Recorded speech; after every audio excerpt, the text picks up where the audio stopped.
नमस्कार दोस्तों, मेरे नए यूट्यूब चैनल फिजिक्स मस्ती में आपका स्वागत है। हमने कल के वीडियो में प्रकाश के परावर्तन का 5 ऑब्जेक्टिव प्रश्न बताया था, जो बहुत ही महत्वपूर्ण था।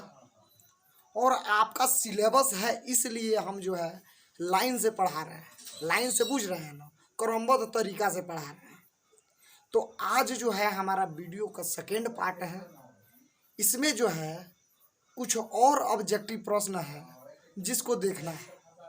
तो चलिए हम ऑब्जेक्टिव प्रश्न को देखते हैं। इससे पहले आप प्रकाश के परावर्तन का वीडियो नहीं देखे हैं तो वीडियो के डिस्क्रिप्शन में उसका लिंक है, जा कर के देख लीजिए। तो चलिए क्वेश्चन स्टार्ट करते हैं। आपका बुक है यह, और बुक में फर्स्ट क्वेश्चन दिया है कि अवतल दर्पण में अगर वस्तु का प्रतिबिंब अवतल दर्पण में वस्तु का प्रतिबिंब होता है तो ऑप्शन दिया है, इसमें ऑप्शन दिया है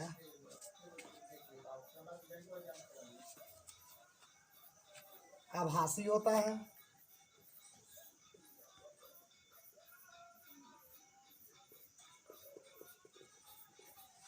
आभासी होता है, बी वास्तविक होता है, वास्तविक होता है, सी किसी प्रकार का नहीं होता है, किसी प्रकार का नहीं,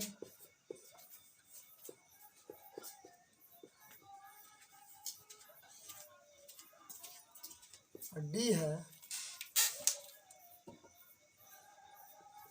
ए और बी दोनों।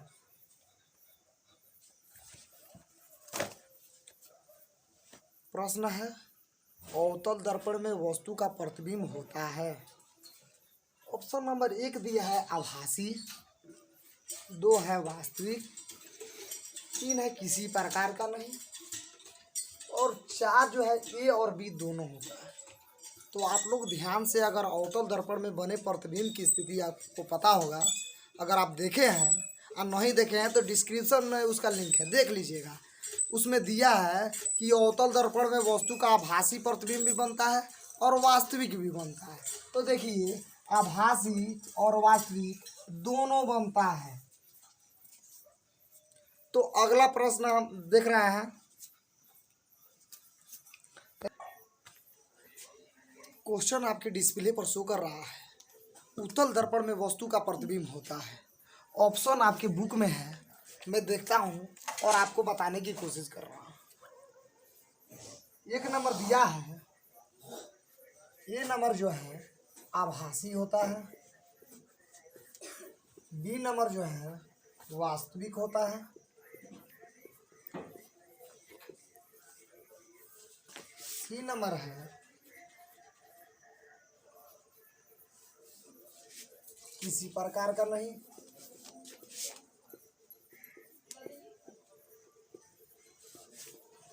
नहीं, डी नंबर है दोनों प्रकार का बनता है।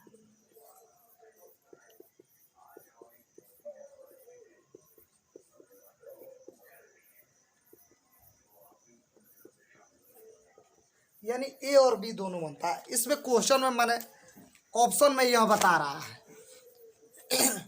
कि आभासी होता है, वास्तविक होता है, किसी प्रकार का नहीं होता है, दोनों प्रकार का होता है। आपने उत्तल दर्पण का परिभाषा देखा होगा या उत्तल दर्पण में बने प्रतिबिंब के बारे में आपने समझा होगा, तो आपको पता होगा कि उत्तल दर्पण में किसी भी वस्तु का प्रतिबिंब हमेशा और हमेशा और हमेशा आभासी बनता है। आभासी के सिवा कुछ नहीं बनता है, यानी वस्तु दिखाई ही नहीं देता है, केवल हम आभास करते हैं। यानी ये क्या है? आपका सही जवाब होगा ए, आभासी प्रतिबिंब। अगला प्रश्न आपके डिस्प्ले पर शो कर रहा है। क्वेश्चन एक बार ध्यान से सुन लीजिए। कह रहा है जब कोई वस्तु अवतल दर्पण के फोकस पर आती है तो उसका प्रतिबिंब कहाँ बनता है। और देखिए भाई, चिंता मत कीजिए, और देखिए तो ये नो अवतल दर्पण है, जौना का धौसल है, हम बता रहे हैं कितना दिन से धौसल है। तो सुनिए,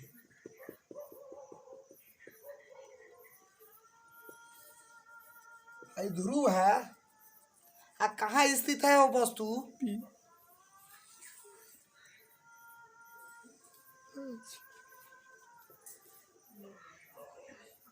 वस्तु जो है एफ पर स्थित है, यानी ए बी mm डैश का एक दर्पण है जिसमें वस्तु एफ पर स्थित है, यह वस्तु है। तो कह रहा है इसका प्रतिबिंब बनेगा। ऑप्शन दिया है वक्रता केंद्र पर,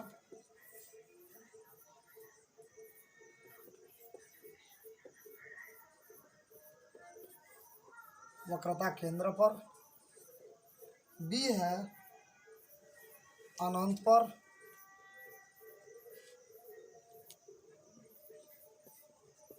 अनंत पर, सी है ध्रुव पर, ध्रुव पर, डी है दर्पण के पीछे।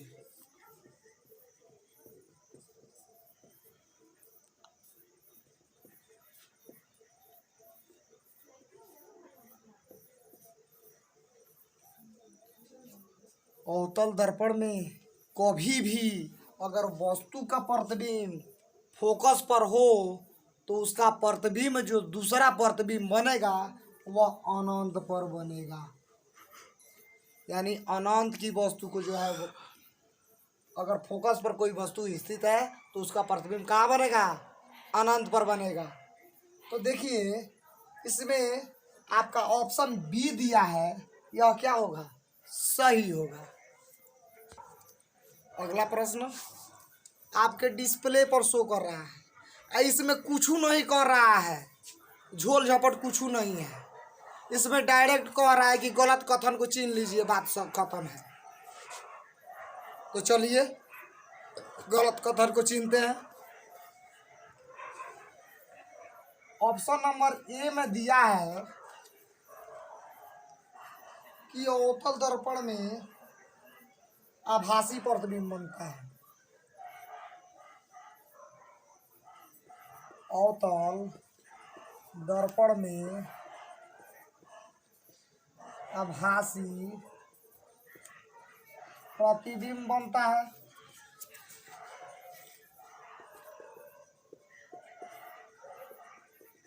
बताइए ये बात गलत है का? ये बात एकदम 100% सही है। काहे से कि इसमें कौन बनता है जी? अवतल दर्पण में आभासी प्रतिबिंब भी बनता है कि नहीं? इसके 1 नंबर प्रश्न में हमने बताया था ना कि अवतल दर्पण में वस्तु का दोनों प्रकार का प्रतिबिंब बनता है, वास्तविक और आभासी भी।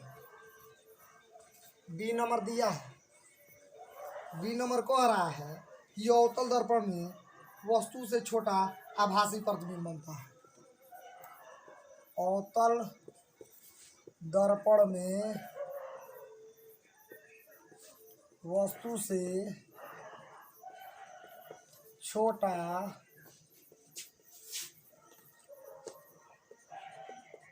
आभासी प्रतिबिंब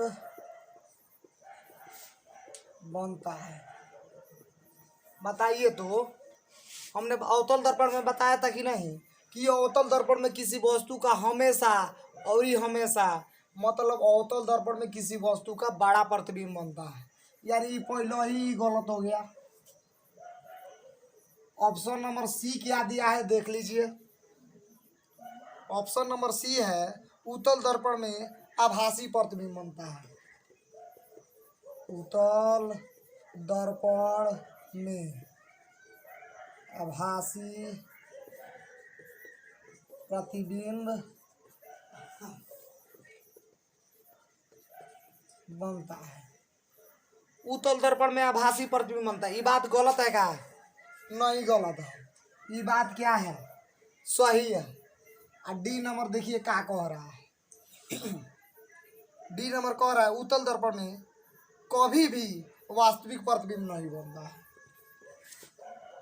उत्तल दर्पण में कभी भी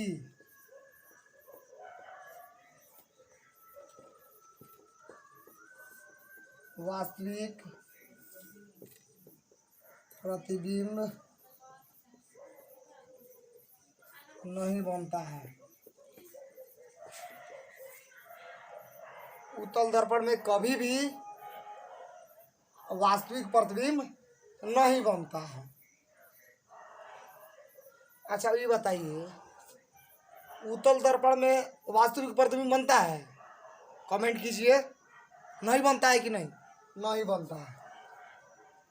यानी उत्तल दर्पण में वास्तविक प्रतिबिंब नहीं बनता है, ये बात सही बताया है। लेकिन क्वेश्चन में कह रहा है कि गलत प्रश्न जो है, गलत ऑप्शन को जो है चिन्हित कीजिए। तो गलत ऑप्शन जो है इसमें क्या है? बी है। कहाँ से कि अवतल दर्पण में बड़ा प्रतिबिंब बनता है, इसमें छोटा बताया है। चलिए अगले प्रश्न में लिखते हैं। प्रश्न आपके डिस्प्ले पर शो कर रहा है। क्वेश्चन कह रहा है कि उत्तल दर्पण में किसी वस्तु का उल्टा प्रतिबिंब बनता है। उत्तल दर्पण में किसी वस्तु का उल्टा प्रतिबिंब बनता है। ऑप्शन नंबर ए दिया है आपको,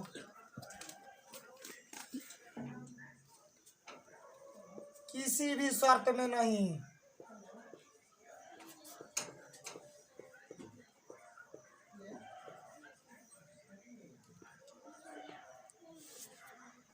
चलिए देखते हैं। ऑप्शन गलत हो गया था, मिस्टेक हो गया। देखिए मैं सही लिख रहा हूँ, आप एकदम ध्यान से देखते रहिए। दूसरा है, जब दर्पण से वस्तु बहुत दूर रहती है। जब दर्पण से वस्तु बहुत दूर रहती है। सी नंबर है, जब वस्तु की दूरी दर्पण की त्रिज्या के बराबर होती है। जब वस्तु की दूरी दर्पण की त्रिज्या के बराबर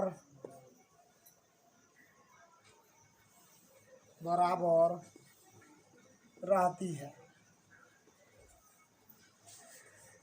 लास्ट ऑप्शन है, जब वस्तु की दूरी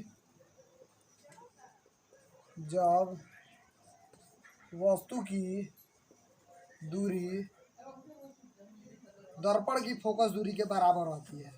जब वस्तु की दूरी दर्पण की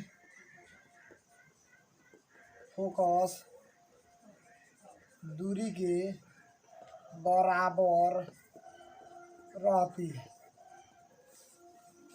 हमने उत्तल दर्पण जिस दिन बताया था, उस दिन वाला वीडियो अगर आप देखे हैं ना, तो कंफ्यूजन तो किसी भी कंडीशन में नहीं होने वाला है। हमने बताया था और ही बताया था कि उत्तल दर्पण में किसी वस्तु का हमेशा और ही हमेशा आभासी प्रतिबिंब बनता है। यानी किसी भी शर्त में वास्तविक प्रतिबिंब जो है, वस्तु सीधा प्रतिबिंब नहीं बनेगा, उल्टा ही बनेगा।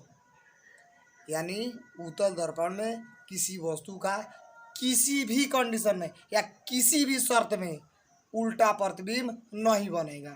यानी आपका सही जवाब होगा ए। इसके पहले हमने ऑब्जेक्टिव का फर्स्ट वीडियो अपलोड किया था, जिसमें 5 प्रश्न थे। इसमें भी 5 प्रश्न हैं। अगर 5 प्रश्न में अगर कोई भी डाउट हो तो आप कमेंट कीजिए। अगर कोई क्वेश्चन समझ में नहीं आता है, जैसे कि उत्तल दर्पण क्या है, अवतल दर्पण क्या है, तो इसका वीडियो मैं बना कर रखा हूँ, डिस्क्रिप्शन में है, उसको देख लीजिएगा। लाइक कीजिए, समझ में आया हो तब लाइक कीजिए, कमेंट कीजिए। और अपने दोस्तों के पास जो मैट्रिक इंटर में पढ़ने वाले हैं दोस्त, उनके पास क्या कीजिए, शेयर कीजिए, ताकि वो लोग भी पढ़ लें ऑनलाइन के माध्यम से। धन्यवाद।